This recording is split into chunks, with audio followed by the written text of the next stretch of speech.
Maayong adlaw sa tanan, karon nagpractice ko og drive padulong sa among balay gamit among sariling sakyanan.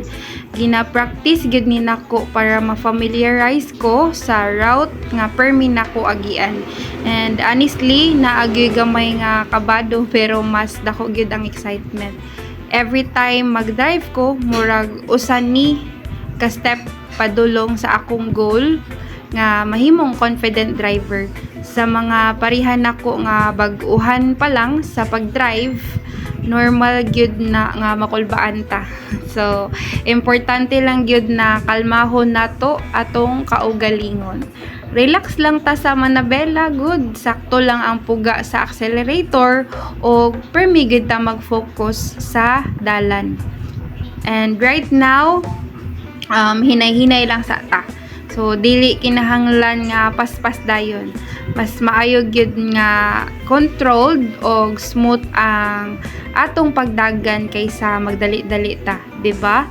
So, while nag-drive ko karon padulong sa balay, permi gyud nako ginabantayan ang side mirrors o rear view mirror. So, dako kaayo ni og tabang para ma-aware ta sa atong surroundings. So, dili lang ta mag-focus sa atubangan ha. So, kinahanglan 360 degrees ang awareness nato. Usapod sa akong gina-practice karon is ang proper distance sa sakyanan sa atubangan. So, dili ta dapat muduol kaayo para naagyud tay enough time mo react kung naay kalit nga mahitabo. Defensive driving gyud ta permi. Okay? So, habang padayon ko sa route pauli, hinumduman gid nako ang mga liko, mga stop, mga signs, mga areas nga possible traffic. So, para next time, mas kabisado na gid nako ang dalan o mas confident nako mag-drive. Oh. So, kabalo kong dili pa perfect akong pag-drive, pero okay ra gid na. Ang importante kay nagkat-on ta og nag-improve ta kada adlaw. Bisan gamay nga progress gyapon na, di ba? So sa una murag lisod jud kaayo tan-awon ang pag-driving.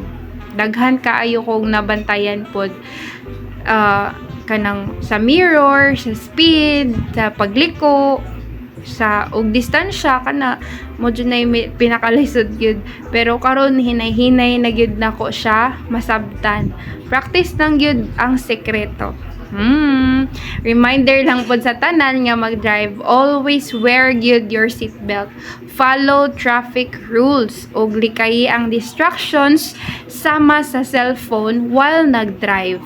Ang dalan dili gyud na duwaan. Kinahanglan responsableng driver ta pirmi. Karon padayon lang gihapon ta og drive pauli. So relax lang ang pacing. So smooth lang ang liko og steady lang ang dagan. So murag gihangak nako og storya diri, pero ginagmay lang pero sigurado atong improvement. Okay? Sa mga nagpractice pod og driving diha sama nako, kaya ra gyud ni nato mga bay. Ayaw mo ka pressure. So lahi-lahi gyud ta og learning pace bitaw, pero ang importante kay consistent ta og practice og mindful ta permi sa safety sa dalan. So padayon lang ta hangtod maabot na to ang confidence nga atong gipangita. So drive safe sa tanan and see you sa sunod na practice drive. So dili na ni ako taas-on kay murag wa pa jud ta maabot sa balay. Taas ta kay ako gid.